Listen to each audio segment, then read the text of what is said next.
The Jack Benny Program, presented by Lucky Strike.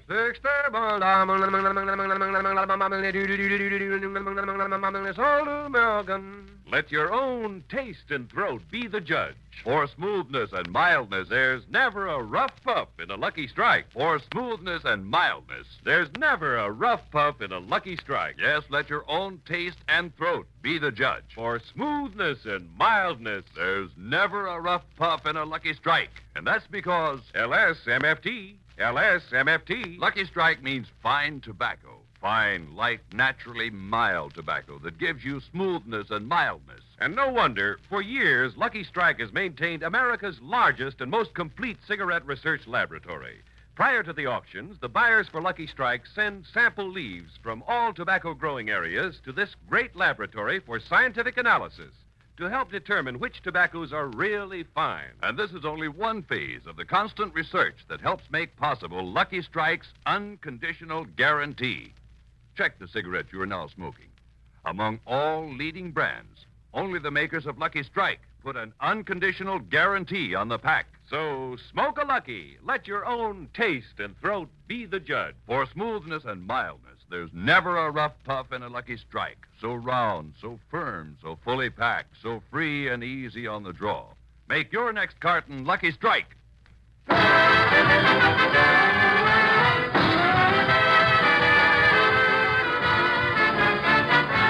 From New York City, the Lucky Strike program, starring Jack Benny, with Barry Livingston, Phil Harris, Rochester, Dennis Day, and yours truly, Don Wilson.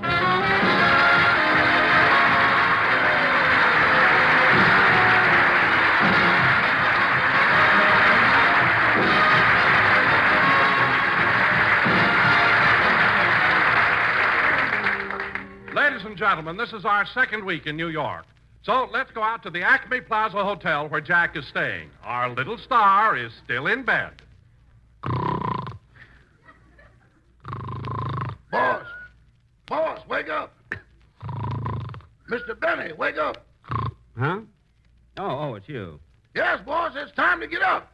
Come on, open your baby blue eyes and look at me. There. Now, here's your teeth. Smile at me.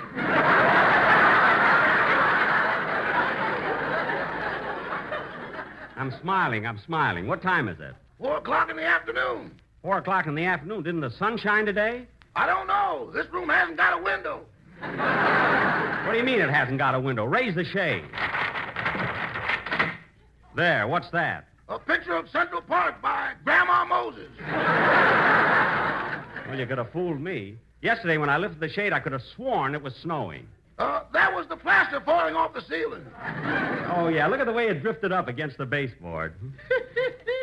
What a hotel. Rochester, you can stop laughing. This is a very nice... Hey, Bendy, you want it on the phone. Huh? You want it on the phone. Hand me my robe, Rochester. Here you are. Okay, I'm coming. Where's the phone? Right down the hall. And while you're talking, don't go tampering with the coin box. I won't. Yeah, I wonder who could be... Oh, here's the phone on the wall. Hello? Hiya, Jackson. It's about time you answered. Oh, hello, Phil. Did you have any trouble getting this hotel? No, I just dialed BO7236 and an Airwick answered. Now, cut that out. What'd you call for, anyway? Well, look, we'll soon be going back to California, and I wanted to know if it's all right with you if Alice and I stopped off at Niagara Falls for a few days. You know, that's the place to go for a honeymoon. Well, Phil, you and Alice were married 8 years ago. Didn't you go on a honeymoon then? Yeah, but this time we'd like to go without Remley. Phil, you took Remley on your honeymoon? Didn't know it till we got there. Somebody tied him to the back of the car. Oh, well, that could happen to anybody. Yeah. Hey, Jackson, What? I got to tell you about a funny coincidence. Yesterday, Alice and I were walking down the street talking about a second honeymoon, and we ran right into the man that married us. Who was that? Petrillo.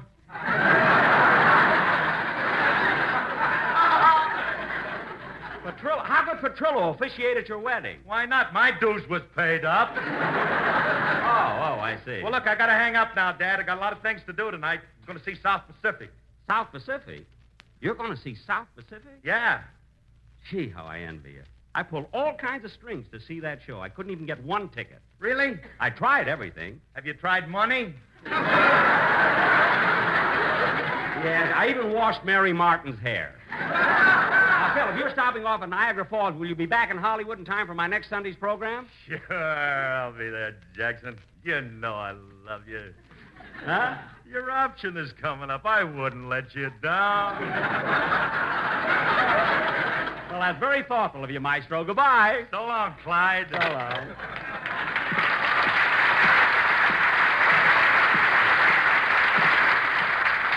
Bye-bye, baby. Da-da-dum, da-dum, bum, bum, bum, bing, bum, bing. Who was it, boss? Mr. Harris. Well, I better get dressed now. Miss Livingston said that she might...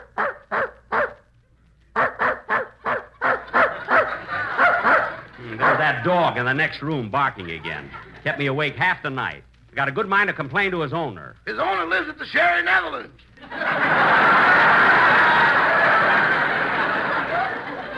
The Sherry Netherlands? He only took a room here for his dog.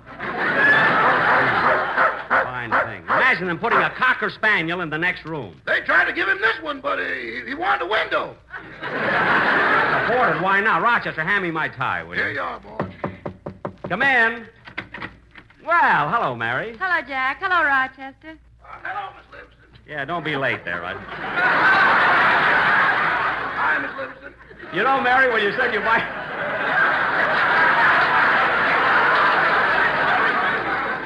Can't wait till he goes to the races. You know, Mary, when you said you'd come right over to this hotel, I wasn't sure that you would. Well, I have a confession to make. I only came out here out of curiosity. Oh. And, Jack, this Acme Plaza certainly is different. What do you mean, different? Well, I walked into the lobby. I asked the clerk for your room, and he said it was 6 floors down. All right, so you had to take the elevator. Some elevator. They lowered me in a bucket. Mary. They got a picture of John L. Lewis in the lobby. Mary.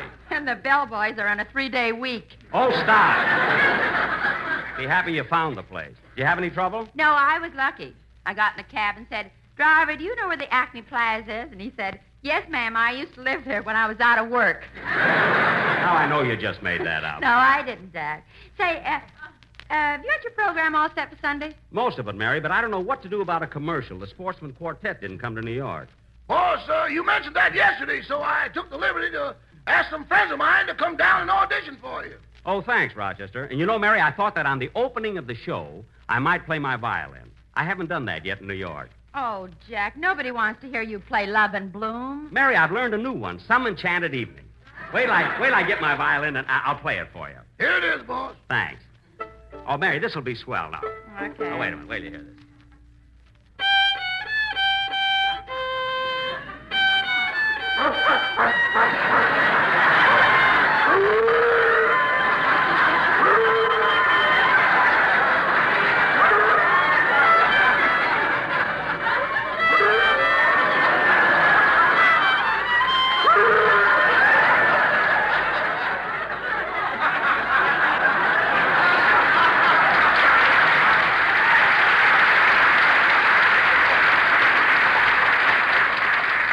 How do you like that?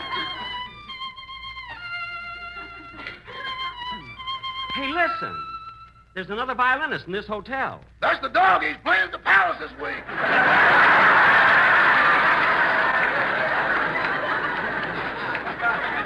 No kidding. He used to be with the Met, but he had trouble with Rudolph Bing. Oh, yes, I read about that. Anyway, Mary, I'm going to play my violin in the program. It'll be very good. Okay, Jack, okay. Now, how about going out and get something to eat? We don't have to go out. We can eat right here. Jack, you mean you want to eat here in this room? Certainly. Rochester, get room service. Yes, sir. I'll put a note in the bucket and tell him to lower a waiter. Stop being funny. I don't care how you do it. Jack, there's so many nice restaurants in town. Why don't we go out? Mary, they have very fine food here. There's nothing wrong with this hotel. Maybe a little out of the way. What was that? Well, hello, Jack. Hello, Mary. Hello, Don. Don, I didn't expect to see you. How'd you know where I live? Well, I didn't. I was walking along the street and fell down an open manhole. Oh. Gosh, what a beautiful view of Central Park. Ouch! Don, what happened? I tried to stick my head out the window. Look, Jack, it's snowing. Yeah. Oh, that must be the waiter now. Come in. Mr. Benny? Yes? Rochester told us to drop by. He said you were looking for a singing group. Oh, yes. Come on in, fellas. It was nice of you boys to come over. What do you call yourselves? The Ink Spots. The Ink Spots.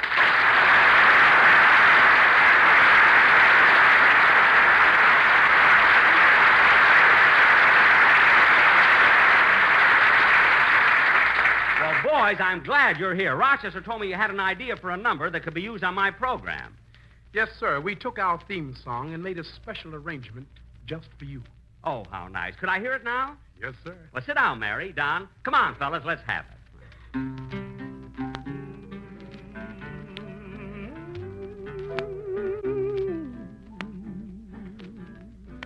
If I didn't care more than words can say, if I didn't care,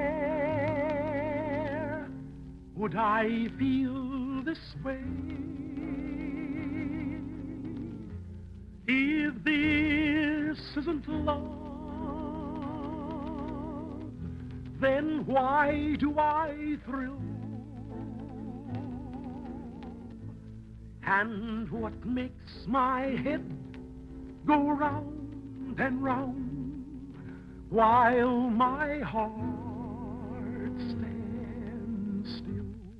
If I didn't care, would it be the same? Would my every prayer begin and end with just your name? And would I be sure that this is love beyond compare? Would all this be true if I didn't care for you?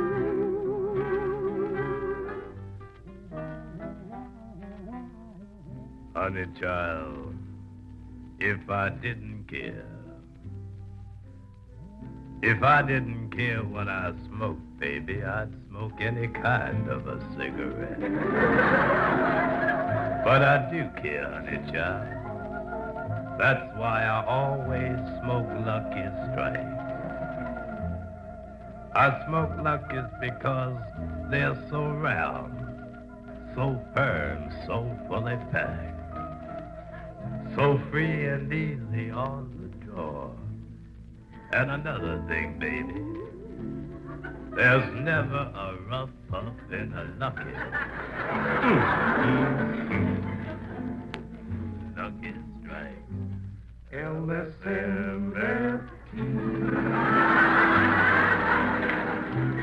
was a cigarette. LSMFT,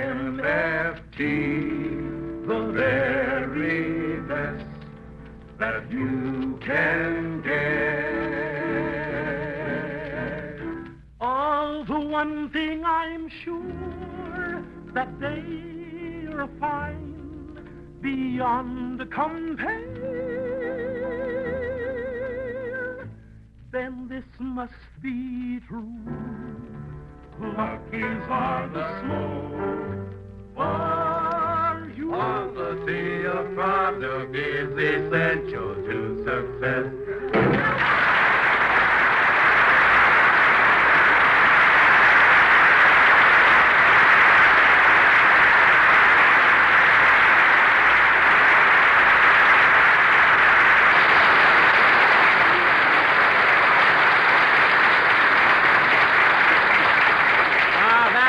That was really wonderful, boys. Absolutely wonderful. And rehearsal is tomorrow at 11 o'clock. Thank you, Mr. Benny. We'll be there. Goodbye. So long.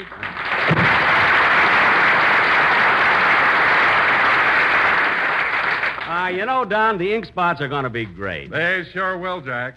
What else have you planned for the show? Well, as I was telling Mary, I think that I ought... Oh, that must be the waiter. Come in. Room service.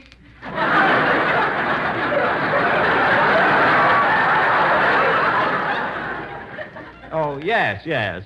Come in, waiter. Mary, what do you want to eat? Oh, I don't know. Waiter, let me see that menu. Here you are, kid. Mary, let me look at it. Now, let's see. Beef stew, wieners and sauerkraut, goulash, spaghetti and meatballs, porterhouse steak. Say, that's reasonable for a porterhouse. That's the old price. We had to raise it. Oh. How much is it now? 45 cents.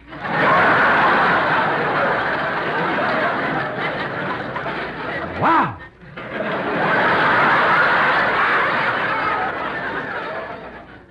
Jack. Huh? Can't we go somewhere else? Don't worry about it, Mary. The food is fine here. Oh, all right.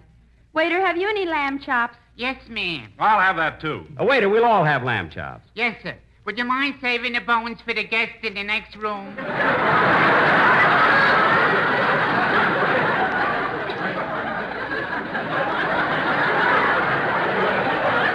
What? He always liked something to eat after his last show. Never mind, waiter. Go get the food. Oh, say, Jack, you started to tell me something about the program. Oh, yes, Don. Now, look at it. Well, I was planning to play my violin. And then after the commercial, I thought we would do Allen's Alley. Allen's Alley? Yes, Mary, look. You see, Fred Allen has been off the air for nearly a year, and as long as we're here in New York, I thought it'd be a nice touch to bring back those wonderful people who lived in Allen's Alley. Oh, that's a swell idea, Jack. I'm glad you like it, Don, because I've already hired Kenny Delmar, Parker Fenley, Peter Donald. Well, who's going to play the part of Fred Allen? I am, Mary, and you'll be Portland. But, Jack, do you think we can play those parts? Certainly, Mary. Look, here's exactly how it'll go on the program. Now, first, I'll put a clothespin on my nose like this. Now, wait till I fix it here on the nose. I have to sound like... Oh, wait a minute.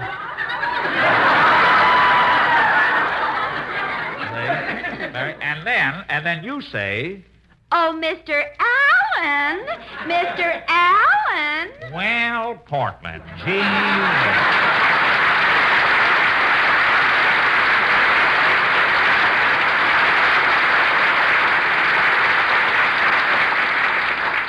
Well, Portland, I see you're reading the newspaper. What's new? Well, here's an interesting item in the personal column. A personal ad? Read it to me. Here it is. Two handsome young men with sniffles would like to meet two attractive young ladies with fever. Object to share 4-way cold tablets. Gad, what romance. Come on, Portland, let's go down to Allen's Alley.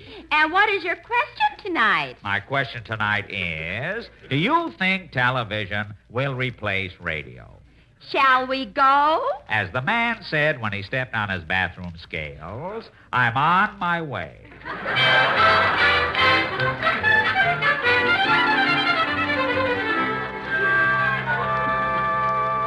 Well, things look kind of quiet here in Allen's Alley, but I think Senator Claghorn is home. I can smell the aroma of poached possum.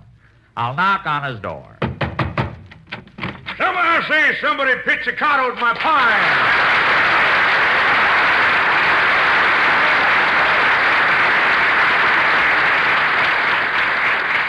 Yes, Senator. Speak up. Don't stand there spinning your pivot tooth. It makes me dizzy. Well, Senator, Get to the point, son. I'm busier than a bubble dancer with a slow leak. All right, Senator, but Make it fast, son. I'm packing. Leaving for Florida, that is. Oh, is this your first trip? Son, I've spent so much time down in Florida, people think I'm Mayor O'Dwyer.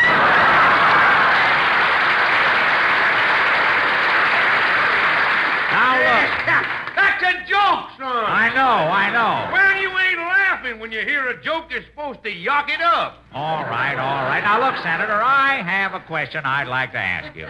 Do you think television will ever replace radio? Well, I don't know about that, son, but I do know that television will play a big part in the next presidential election. What do you mean, Senator? Well, now there won't be any campaign speeches in 1952.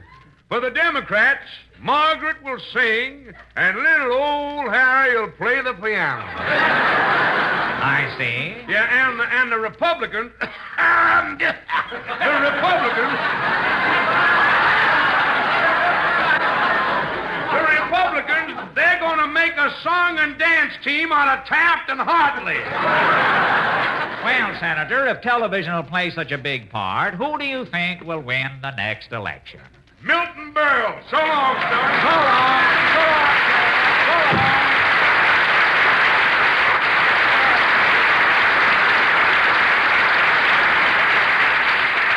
My, the senator is a windy one. I'll pick up my hat and go next door. I wonder if Titus Moody is in. Howdy, Bob. Well...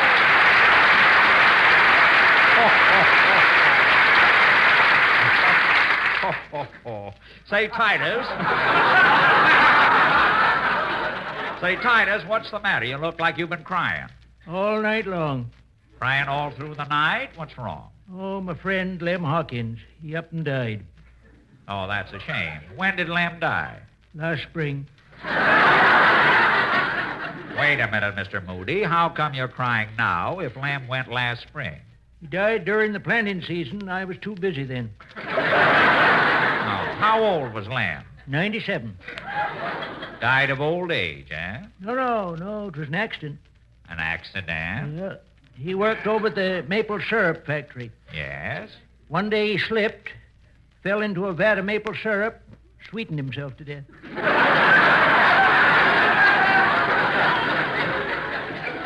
No. Yep.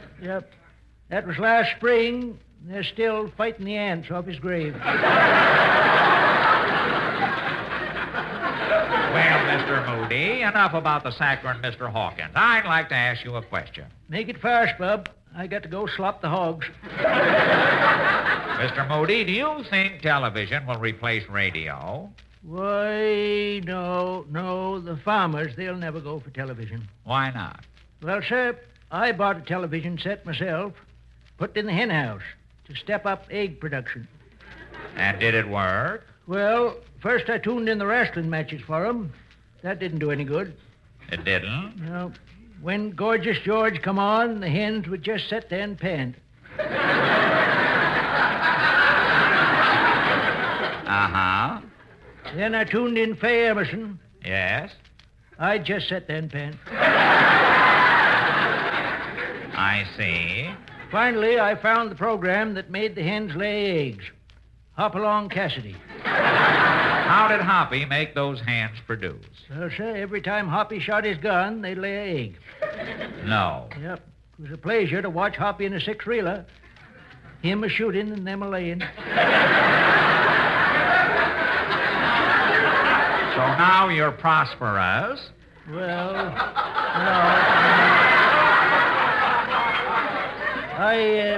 I would have been, but in one picture, Hoppy double-crossed me. Hoppy double-crossed you? How? Why, he pulled out a machine gun. All my hens dropped dead trying.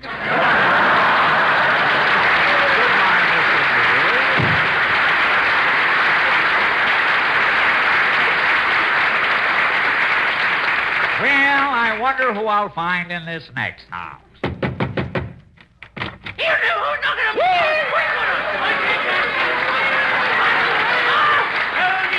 Well, hey, Jack Cassidy.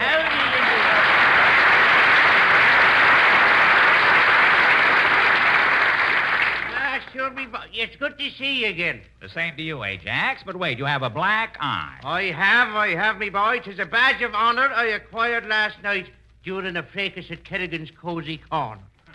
You mean you were in a fight? Tell me what happened. I will. Last night, you see, I entered Kerrigan's Cozy Corner. A peaceful man, with nothing on me mind but the delights of a tall foaming glass of beer. Yes? So I ordered me beer, you see. And over comes Kerrigan and questions me credit. I see. Well, when Kerrigan cast aspersions on me credit, we exchanged a few words. Uh-huh. Then we exchanged a few blows. Uh-huh. And Kerrigan started hitting me over the head with a bottle of Four Roses. And what happened next? He switched to Calvert.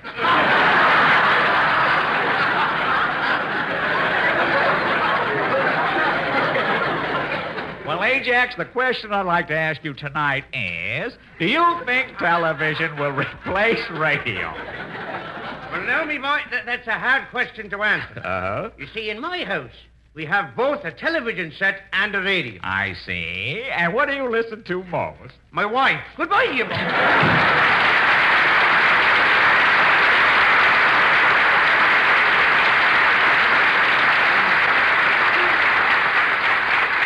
Now that brings us to the last little house in Allen's Alley. I wonder who we'll find here. Hello, Mr. Allen. Why, Mr. Kenton!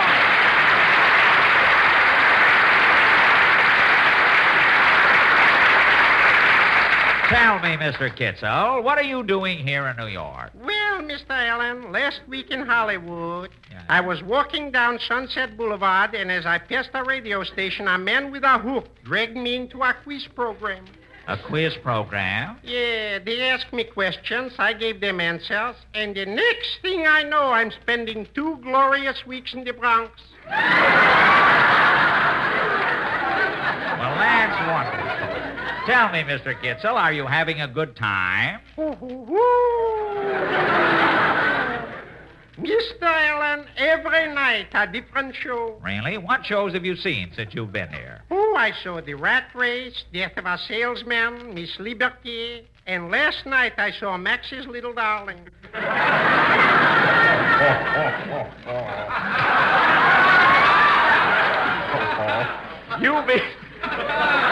You mean Texas, little darling? No, Max's Little Darling. I had dinner with my brother Max's wife. Oh. Some little darling. She weighs 240 pounds. 240 pounds? On the present rate of exchange. Well, getting back to the original question, I'd like to ask your honest opinion. Do you think television will replace radio? For this, I'm in no position to venture an opinion. You're not, eh? No. I'll admit that I didn't rush out to buy one. Being very practical, I listened first to what people were saying about it, whether they were making them good enough, and whether it was worth the investment. And after debating to myself pro and con, I finally decided it was here to stay, so last week I went out and bought one. A television set? No, a radio. Gad, what a display of confidence. Well, that's all I wanted to know. Goodbye, Mr. Kitzel. Goodbye, Mr. Benny. What? With those blue eyes, you didn't fool me for 1 second. Well, thank you. So, you see, Mary, it'll be a cinch to do Allen's Alley on the program. But first, let your own taste and throat be the judge. For smoothness and mildness, there's never a rough puff in a Lucky Strike. And that's because LSMFT, Lucky Strike means fine tobacco. Fine, light, naturally mild tobacco. Listen to what Mr. B.V. Bowen, an independent tobacco buyer from Timminsville, South Carolina, recently said. At the markets I've worked as a buyer, I've seen the makers of Lucky Strike buy fine, light, ripe tobacco that makes a smooth, mild smoke. For 22 years now, I've smoked Lucky's regularly. Millions of smokers, including the famous Shakespearean actor Maurice Evans, take a tip from the experts and smoke Lucky Strike. Just recently, the popular Mr. Evans said, "I like Lucky's better than any other cigarette I've ever smoked." And for your own real deep-down smoking enjoyment, light up a Lucky. Let your own taste and throat be the judge. For smoothness and mildness, there's never a rough puff in a Lucky Strike. Get a carton today.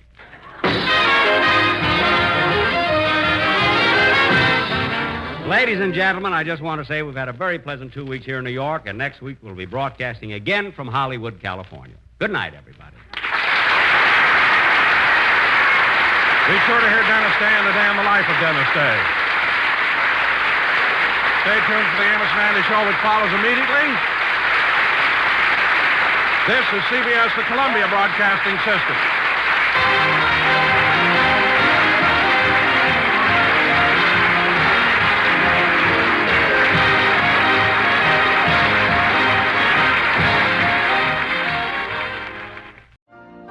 You've been listening to the OTR Gold Network. Find more classic radio at otrgold.com.